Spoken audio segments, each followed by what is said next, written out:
우리는 보통 창의성이라고 하면 아무 제약 없는 완전한 자유, 이런 걸 떠올리잖아요. 근데 만약에 그게 정반대라면 어떨까요? 오히려 우리를 옭아매는 것 같은 규칙이 창의력을 폭발시키는 열쇠가 될 수 있다면요? 자, 이 숫자 좀 보세요. 와, 0이 몇 개죠? 100조입니다. 100조. 근데 만약에 책 한 권에, 딱 한 권에 시가 100조 편이나 들어있다면 이게 믿어지시나요? 바로 이 책입니다. 프랑스 작가 레몽 크노가 1961년에 발표한 백조편의 시라는 작품인데요. 이게 정말 신기한 게 뭐냐면요. 10개의 짧은 시로 이루어져 있는데 각 시의 14개 줄을 마음대로 막 섞어서 조합할 수 있게 만들어졌어요. 아니, 이걸 다 읽으려면 시간이 얼마나 걸릴까요? 계산을 해봤더니, 와, 거의 2억 년이래요, 2억 년.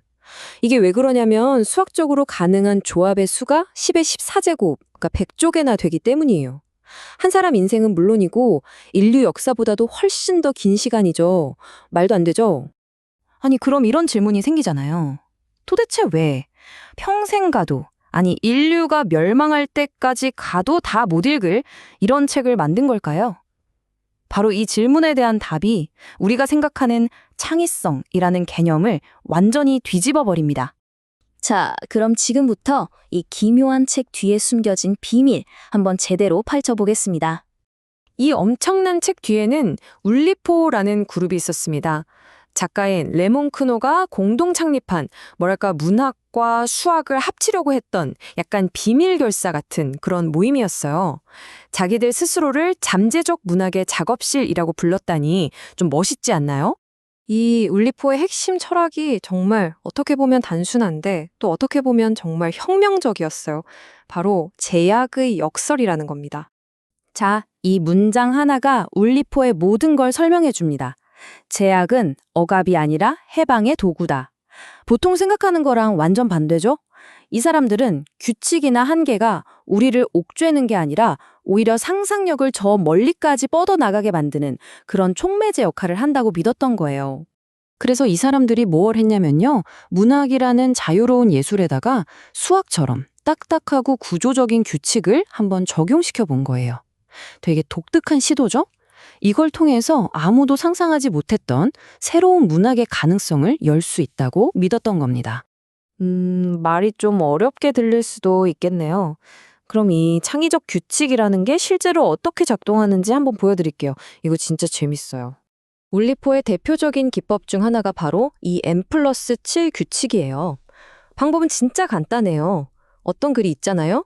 거기서 명사란 명사는 다 찾아요. 그리고 사전을 펴서 그 명사로부터 7번째 뒤에 나오는 명사로 싹 다 바꿔치기 하는 겁니다. 자, 예를 들어서 고양이가 매트 위에 앉았다 라는 아주 평범한 문장이 있다고 쳐요. 여기에 N+7 규칙을 딱 적용하면 고용인이 매트 위에 앉았다. 보세요. 이렇게 전혀 예상치 못한 완전 새로운 문장이 툭 튀어나오는 거죠. 진짜 간단한 규칙 하나가 평범한 글을 순식간에 초현실적인 작품으로 만들어버리는 거예요. 신기하죠? 이것 말고도 시의 각 줄이 눈덩이처럼 한 글자는 한 단어씩 길어지는 스노우볼 기법 같은 것도 있었고요. 하여튼 이런 식으로 창의적을 막 자극하는 여러 가지 규칙들을 발명해냈던 거죠. 자, 이렇게 보면 그냥 옛날 사람들이 하던 장난스러운 실험 같기도 하잖아요. 그런데요. 이 아이디어가 바로 지금 우리가 쓰는 최첨단 기술의 심장에서 아주 세차게 뛰고 있다는 사실 알고 계셨나요? 울리포가 했던 이런 수학적인 글쓰기 시도가 오늘날의 인공지능, 그러니까 AI를 움직이는 알고리즘이랑 놀라울 정도로 비슷하다는 거예요. 이 타임라인 한번 보세요. 1960년에 울리포가 만들어졌죠. 그리고 70년대엔 비디오 게임에서 자동으로 맵을 만드는 기술이 나오고요. 90년대엔 막 선택지에 따라 이야기가 바뀌는 웹소설 같은 게 실험됐고, 그리고 지금 2020년대는 어떻습니까? AI가 우리가 던져주는 프롬프트라는 규칙에 따라서 복잡한 그림도 그리고 글도 써내잖아요. 와, 이 모든 것의 뿌리를 쭉 따라 올라가면 결국 울리포를 만나게 되는 겁니다. 정말 시대를 앞서갔던 거죠. 그러니까 생성예술, 게임 컨텐츠, 인터랙티브 스토리, 그리고 창의적인 AI까지 이 현대 기술 분야들은 모두 정해진 규칙 안에서 무한한 가능성을 만들어낸다는 점에서 울리포와 똑같은 철학을 공유하고 있는 셈이에요. 자, 그럼 이제 이 모든 이야기들을 모아서 이걸 우리 자신의 창의성에 어떻게 적용할 수 있을지 그 핵심 교훈을 한번 정리해 보겠습니다. 핵심은 바로 이거예요. 첫째, 창의성은 의외로 틀을 좋아한다는 거.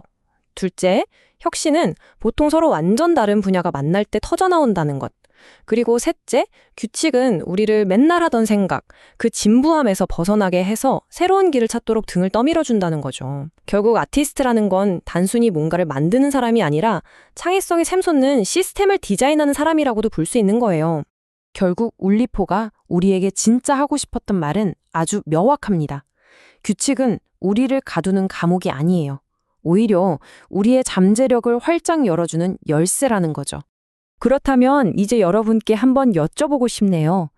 여러분의 다음 아이디어를, 그 엄청난 아이디어를 잠금 해제시켜줄 여러분만의 단 하나의 규칙은 과연 무엇일까요?